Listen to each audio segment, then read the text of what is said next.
All right, I've been looking online. I felt like doing something in the crock pot, so I've been looking online and I came up with a few different recipes that looked good. So I think I'm just going to go ahead and Frankenstein a recipe. I'm just going to take some aspects from a bunch of the other ones that I saw, and I'm just going to go for it and I'm going to wing it. So here's my ingredients. I have a pork loin roast center cut bone in.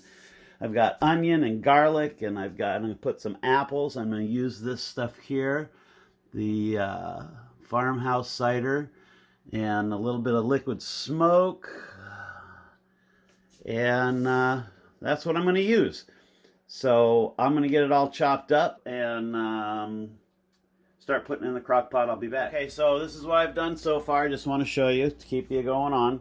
So I've cut up the apples and the onions. The onions are kind of a thick slice, not super thin, because I don't want them to just cook away to nothing. I'm going to go ahead and put them in the crock pot. I always put them on the bottom. Well, always. I'm going to put them on the bottom because that's what was recommended. It keeps the pork that I'm going to cook up off the bottom and allows the flavors to cook into the pot of the stuff down here at the bottom. And I'm also going to put, I'm going to say about 2/3 of a tablespoon of minced garlic. I'm just going to sprinkle that in as best I can over the top of the onions and apples. Okay, so that's what I've got in the crock pot so far. And here's my pork. And what I'm going to do is put a little bit of olive oil on there. Olive oil is just going to be to kind of hold the rub, and then I'm going to go ahead and put this rub in. We're going to put that on, and I'll be back. So here you go. This is with the rub on it. I've set it in on top of everything. I'm going to tell you that I didn't measure.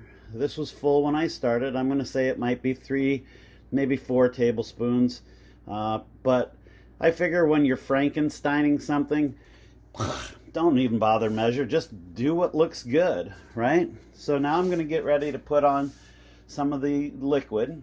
And what I was watching was that they say you want to just pour enough in, because the pork's going to create its own juices, that it's about maybe halfway up. So I'm going to go ahead and open another one of these. And in my Frankenstein version of this, I'm going to say put 2 bottles of this in there. Now I'm trying to film it as I pour, and that's always fun. Alright, so I've got 2 bottles in there, and then I'm just going to put in 1 teaspoon of liquid smoke. Thing that I'm getting when it comes to the liquid smoke is that apparently it's very strong. I've never used liquid smoke before. So you don't want to overdo it. This is one of the things that I'm not going to Frankenstein today. I'm going to go ahead and do just 1 teaspoon in there, and we're going to see how that comes out. If I like this recipe and can remember what I did, then I'll probably put a little bit more in next time, but let's just not go too crazy. So I'll be back in a few after putting just 1 teaspoon of the liquid smoke. All right, so I've put the liquid smoke in there. I'm just going to show you a quick look at it. It kind of looks the same as it did a minute ago. And that's what I have. So I don't have a real sophisticated crock pot. I'm just going to go ahead and take it, and I'm going to put the lid on it. We're going to plug it in. We're going to put it on high.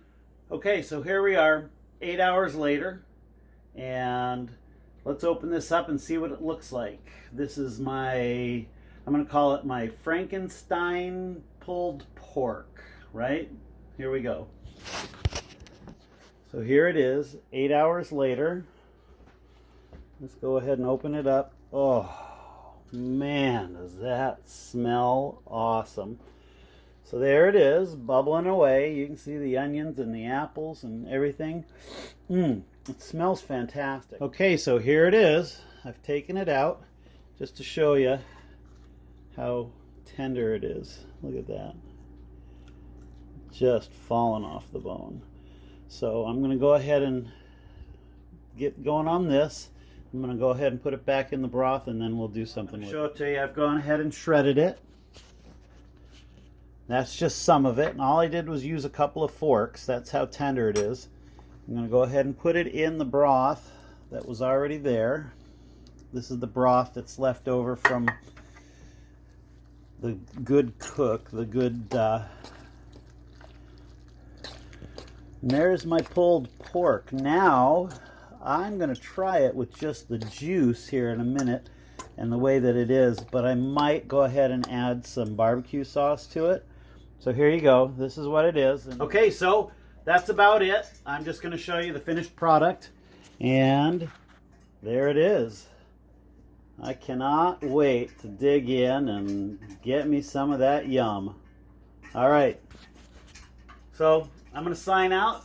Don't be afraid to just get in the kitchen and Frankenstein something up, because you never know what you're going to come up with, and you might just love it. See you later.